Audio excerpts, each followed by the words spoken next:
Welcome back to another episode of Serving Up Pitt. I'm Abby. That's Kat coming straight from practice in Peru.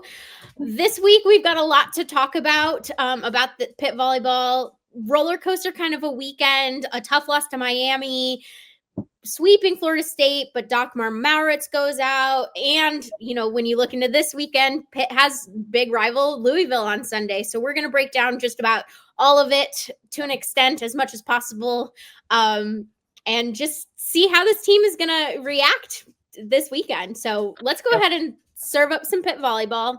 Let's do it. Kat, Pitt goes up 2 sets Friday night. 26-24 in the first, 25-14 in the second.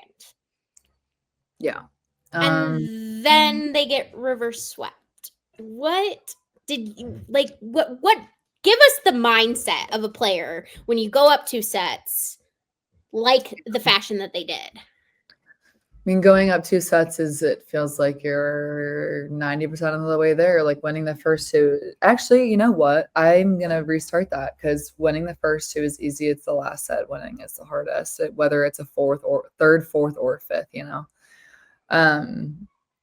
So Miami, we know Miami really well. We know that gym really well. They want to win so bad. They put on like an absolute clinic for us every single time we go there. We struggled when I played there last year. We went to 4 with them in like a really crappy third set. And they have absolutely nothing to lose with us. And that's where teams are the most dangerous. And I think teams like Miami with people like Flo Murray are so dangerous when she can absolutely take over a game and win it for them. Yeah, that was a fun part to watch is the battle of Olivia Babcock versus Flor Marie Heredia Colon, both who are in the running for National Player of the Year right now, and both had 30 or more kills, which is just insane. I got to point out Olivia, 30 kills, 3 errors, and 52 attempts. Unreal. And then Flor Marie, 38 kills, but 13 errors and 73 attempts. So I just got to brag about Olivia Babcock's efficiency right there because, even just fast forward to last year, I'm not sure she's making that little amount of errors. No, and I think that she's leading on the court with her, obviously her skill level and just like as a leader right now. And it's been so fun to watch. But her percentages have just been like ridiculous. Like Flo Murray can set a record, but her hitting percentage is never going to be as good as Olivia's. And I think that goes to say kind of like Flo Murray had absolutely nothing to lose. Like that girl is ripping at everything. She was swinging for her life at everything. And I think she almost had to against Pitt because they were out their second best hitter in Ava Carney, which almost to me makes me wonder if Pitt got too cocky a little bit because you go up 2 sets, they're without one of their outside hitters. I know they don't tend to get that way, but when you win a set by 11 points, it's easy to be comfortable. Yeah. It's easy to be comfortable when you don't feel like it's going to be a challenge, And they like I said, it's always teams are just gonna take us by surprise like that. And down Ava Carney, it's kind of like, oh, we don't really have to scout anybody except Flo Murray, but Flo Murray can have like the best day of her life against us, and she's gonna be unreal. So yeah. I'm worried that there might be a pattern emerging, though, in that this team cannot close out games when they should be, or in this case, they weren't able to close this one. There have been a couple. It usually happens in the second set that Pitt falls off a little bit and then is too close in the end. This time it came a little. I mean, they were able to pull it out in the first, which 26-24. That was nice, but I mean, they weren't totally close in sets 3 and 4. But then they were close in set 15, and it just kind of felt like that's my dog. It just kind of felt like something was off. What did you see about the group? Because I couldn't put my finger on it. Obviously, it's tough to say they struggle to close out sets because they've swept, they've done undone in 4. We know that, but I do agree that there is still some sort of hesitation. And they take their foot off the gas a little bit. And that's when points start to slip, you start to make a little bit too many errors, you get a little comfortable, you're not ripping balls. So I do think that is like a little bit of a problem, getting comfortable. And you can't be just like complacent where you are. To win a game, you have to keep your foot on the gas. And I think that it's like ebbing and flowing right now. So they're crapping on teams and they're literally foot on the gas the whole time. They look amazing. They go on the road. There's a little bit of rockiness to it, but then they come back and then they like crush a team. So, I think that's a good thing that it's happening right now. Yeah, that's what I was going to say is a third win. I don't remember if I was talking to you about it or maybe when I'm like my many family members I talked to about volleyball, but like I almost would rather them have a win at this point in the season than come later. And I'm almost kind of glad it didn't come against Louisville or Stanford. Yes, losses. Yeah. Like I'm really like, because you learn more from a loss. And I think this one specifically probably hurt. Someone likened it to the SMU loss from last year. Oh my God. Someone compared the two. And so I think Pitt's biggest issue in this game was almost a mental one. And everyone was talking about it on social media, is that the serve receive was pretty rough against Miami. Sure. And first of all, got to give a shout out to Miami. Miami has one of, if not the best serving team in the nation. And so I saw a comment that was like, oh, they can't receive against any of Miami servers. They can't do anything against Miami servers. And it's like, yeah, because all their servers were good. And granted, Pitt did do stuff, so like can't give them all. But it was hard when they weren't serving well themselves and they were having struggles. That has to be mental, right? Obviously. I think serving and passing is about 50% technique and 50% your brain. Actually, I'd say 50% technique, 25% your brain, 25% confidence. I think the good passers struggle when they start to think about what they're doing too much. And it's like muscle memory is what passing is, kind of.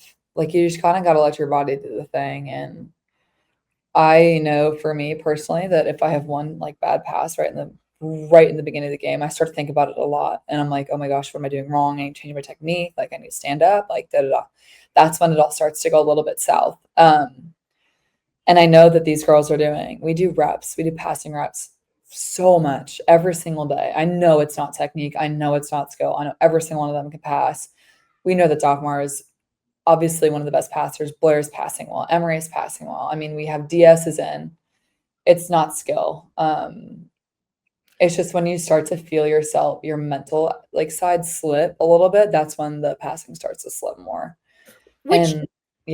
It goes back to, I think this, as much as you don't want to have a slump in something like this timing is okay, I think, because you have to imagine, like, I mean, I don't know Pitt's school schedule, but it's right around the time that midterms usually are. They've been on the 15th, yeah. And they are heading in. That Miami game was the first game of a 4-game road stretch. That's difficult. Yeah, it's so hard for them to get comfortable right now. They have been on the road so much. And even when they're playing at home, they're playing in the P. They're playing in the in PPG. They're not playing in the field house all the time. They're not getting super comfortable in one place. Like moving around like that is not that easy, but it's something they have to be doing. And obviously, like it's not like I said, it's never going to be a technique problem. It's never going to be how good they are. It's just going to be getting comfortable. But and this, all to say, is just in preparation for how uncomfortable it's going to be to go into the tournament. It's the preparation, and then I also think like it makes sense for the timing, and I'm glad that this is the issue. Like if there was going to be any issue, this one is so fixable because we know that they have serve receive against good teams. We saw it against Arizona State, against TCU, against Penn State. Like some top teams, we've seen them have good passing against. Even Nebraska, the passing wasn't that bad. So it truly just feels like a bit of a slump, which is good because we're really gearing up into the rest of ACC play the rest of the way that it's happening now. You have to kind of, this sounds so weird. I don't know how to say it. You have to marinate in the struggle. Because that's when you, like, the harder you, I am totally struggling with passing right now. And it's something I just have to be uncomfortable with. You have to be like be comfortable with the uncomfortable.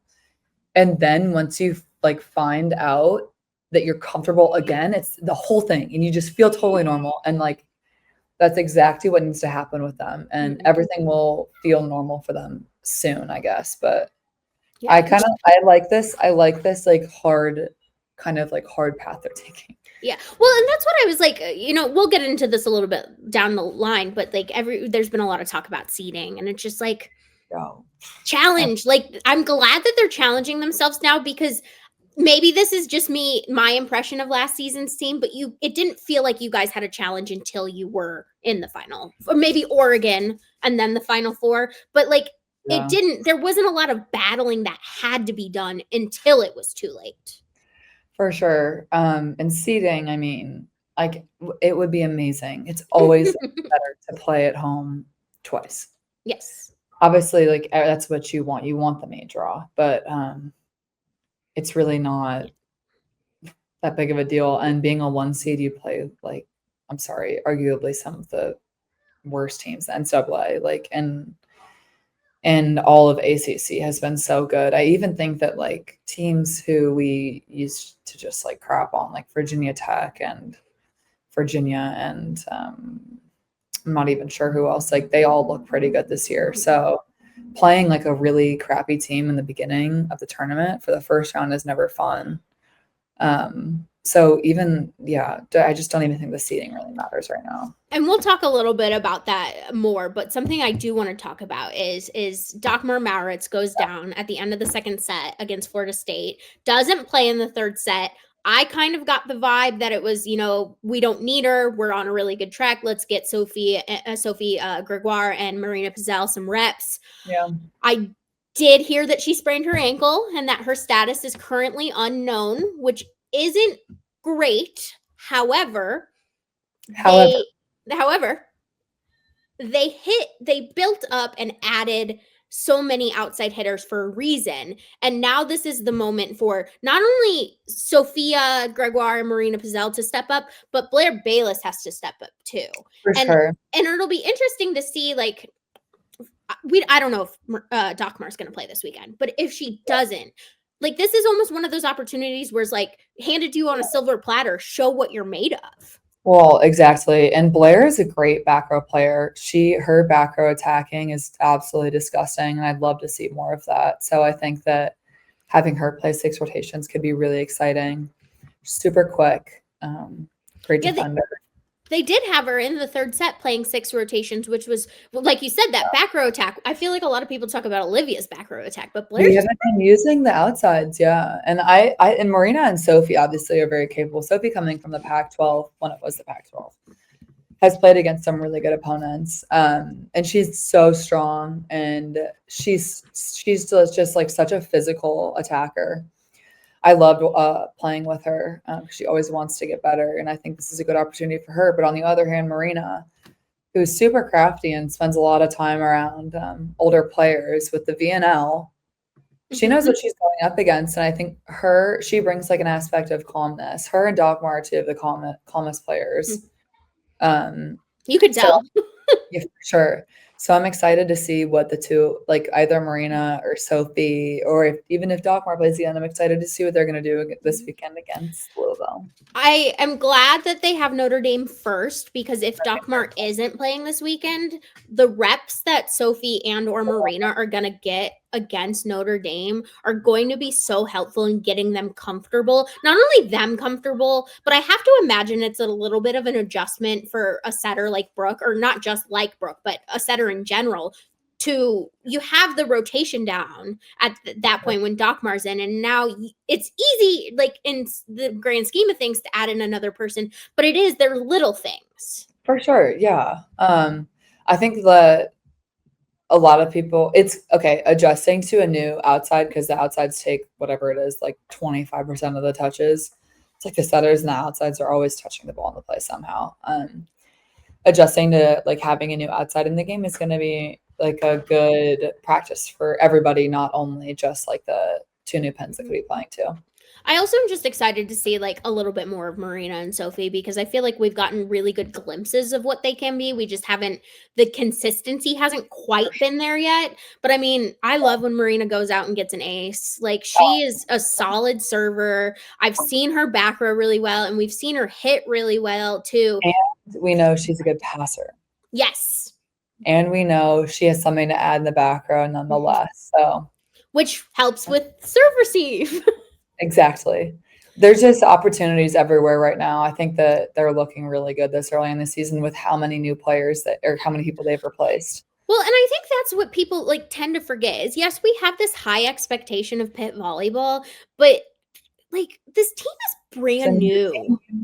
Like I get the high expectations when you're talking about last year's squad when you return everyone except everyone.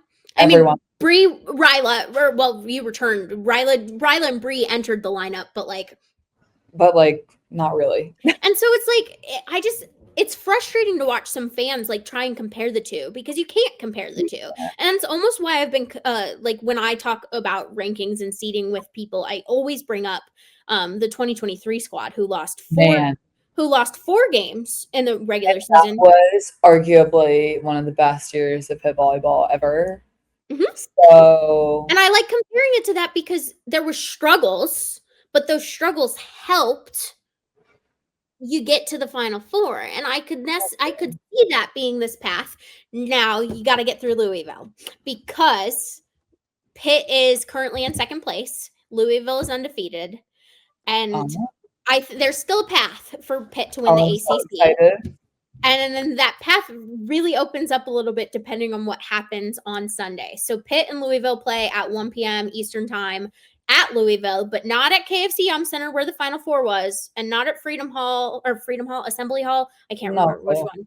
One of them, their normal gym. Not that one either. They're playing in their Cardinals gym. They're playing in their tiny little gym that doesn't seat that many people, which is kind of sad for all the fans that love that rivalry. Yeah, I'm really excited to see how they match up against Kara Cressy, who's arguably one of the best medals in the NCAA right now. And Calissa Blackshear, who's been playing Penn. She actually came to Pitt first. Visit, so I know there's going to be a little coaching vendetta there. And Peyton Peterson, obviously, and Chloe Chicoine. So I'm really excited to see, and obviously Niala Esquivel. Yes. One thing that I'd like to see is this team Louisville knows how to I'm not going to say slow down Olivia, but last year in the Final Four, they took everyone but Olivia out of the mix. And if Pitt is going to win this game on Sunday, they cannot do that. Blair has to be scoring. The middles have to be active, which is something we didn't see a ton of this past weekend. And they especially have to be active when you're factoring in the Kara Cressy of it all. Well, and I'm really excited to see. Well, okay. I think it's going to be really interesting to see Chloe, who's whatever 5'8", and Peyton go up against Olivia. Mm-hmm. And I obviously nothing against either of them. I haven't watched them that much, but from what I've seen, they're not even half as physical as Anna and who was the other outside hitter? Picture her. She's literally on Emmy's professional team. Yes. Oh my God, what is her name? Charity Looper. Charity Looper. They're not even. Sorry, no shade. They're not as physical as those two. I don't think anybody will ever be as physical as Anna and Charity. Well, so it's gonna be interesting to see how they choose to spread out the blocking. And this Louisville team lost to a Kentucky team that Pitt swept. Yeah. So there's that aspect of it too. Pitt has been challenged a lot more. I mean, Pitt has the second most ranked matches this season behind Texas. Even Nebraska doesn't quite have as many as Pitt. Texas and Nebraska just haven't lost yet.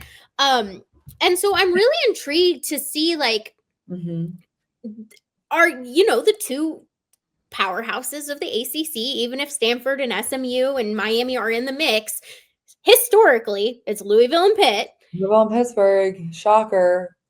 I'm excited to see the stare downs too. Yeah. Oh my gosh, this is a Sunday at 3, right?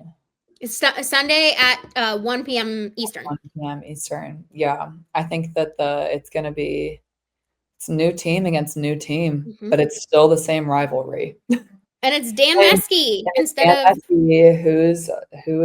he's a good coach. He knows what he's doing. I enjoy talking to Dan Meskey. He always has an interesting insight. So circling back to seeding and ranking and all of that. This game on Sunday is pretty big for Pitt's goals of winning the ACC championship. Yes. Because if you don't win this game, your Pitt's destiny is out of its own hands a little bit. For sure. You get a win, and now Louisville and Pitt have the same record. You lose, and now you're down 2 games out of first place. And you have to not only hope that you beat Louisville at the Peterson Event Center, but you have to hope that Louisville gets a loss somewhere else. And they've already played Stanford. They played SMU. They have SMU on Friday. Isn't that mean? Because Pitt and SMU are travel partners. So if you play one in a weekend, you play the other. And that's just mean. That's just mean. I'm not gonna lie. I love Pitt volleyball. I am so excited to watch the Louisville SMU game. Yes, it'll be fun. It'll be fun. That's gonna be fun. I have to check. Chirpy teams. I have to double check the timing, because I hope I can watch Pitt Notre Dame and Louisville SMU. Double screen it. But again, so if Pitt wants to win the ACC, this is kind of make or break in terms of having their hands in their own destiny. Obviously, if SMU gets one over Louisville on Friday, things change a little bit. But there are only 2 undefeated teams in the ACC right now, and that's North Carolina, who I'm not particularly worried about, and Louisville. North Carolina will put up a fight, but yes, but they're not. And so that brings going back to seeding is a lot of people are just like, Pitt's not going to have a 1 seed. They're not going to host. And it's we don't even know that. Well, yes, it's October 15th, first of all. Guys, calm. It's not even halfway through season. Yeah. Calm down. And so there's that aspect of it. But it's also when you look at it, again, Pitt has one of the strongest schedules in the nation. They're still 3rd in RPI compared to after losing to Miami. So dramatic over here. It's and also, like you said, yes, is hosting the best or is hosting ideal? Absolutely. But Pitt's not going to fall to the point where they're not hosting first weekend. That is very unrealistic at this point. So you're at least hosting first weekend, which is still an advantage. And then you're going on the road to play what? Your 1 seed is probably, again, there's still a lot of time. But to play the hypothetical, Nebraska, Texas, Kentucky, Louisville, Texas, yeah. And those are your front 4 right now for those 1 seeds. Oh, yeah. And you've already beat Kentucky. You've already played Nebraska, and you'll have hopefully at least a game over Louisville. And so, yeah, would it be hard to go into any of those places and upset them? Yes, but no one on this team has done it. However, Pitt has a history of upsetting the 1 seed on their home floor. I think we were struggling because we were the 1 seed. I think we just might need to deal with the 2 seed. Dan Fisher said it, that he almost wished they were the underdogs. And it's almost like we play so much better when we are the underdogs. I will always say that. And it's he's almost getting his wish a little bit. People are still dialing in on Pitt. Don't get me wrong, but they're currently not one of the top 5 teams in the nation. They fell to 6th in the rankings. And that's okay. And that's okay. Because it's still 6th in the country. You're still 6th in the country, which again, expectations. I know everyone is Pitt has to be number 1, but it's the amount of Final Fours that Pitt has gone to in the past 4 years is 4. That's impressive. And I still think that's on the table this year. It's the first time. Yeah. And it's still on the table for this year. There's still a lot of game to go. And even if you don't have the 1 or 2 seed, Pitt has gone to a lot of places this season and beat teams.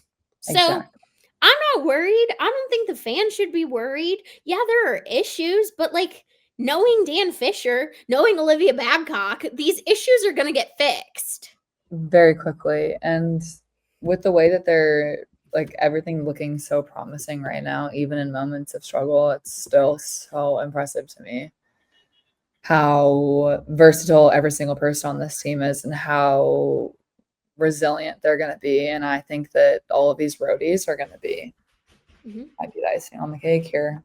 Yeah, I'm excited because you still got a lot of big games coming up. You've got so many games. You have Louisville twice. You've got to play Georgia Tech again. You have at Georgia Tech, right? At Georgia Tech. You have to go to Stanford too. Oh yeah. And so like there's Stanford's having a really crap season though. So you're not wrong.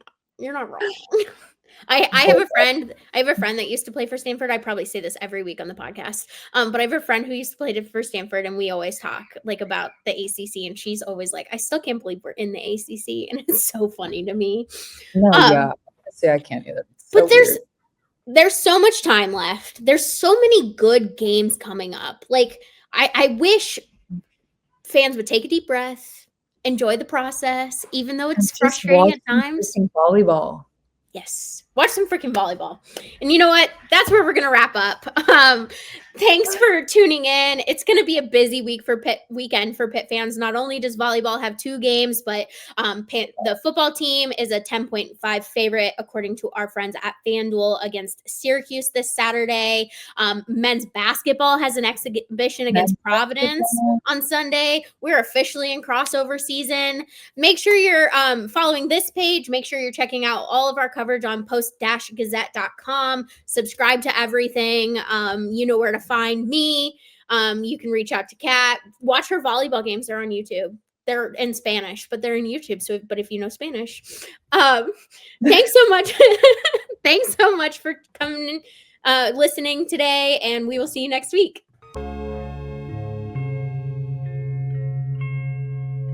Thank you for checking out this content from Post-Gazette Sports. If you watch this video on YouTube, please like the video and subscribe to our channel.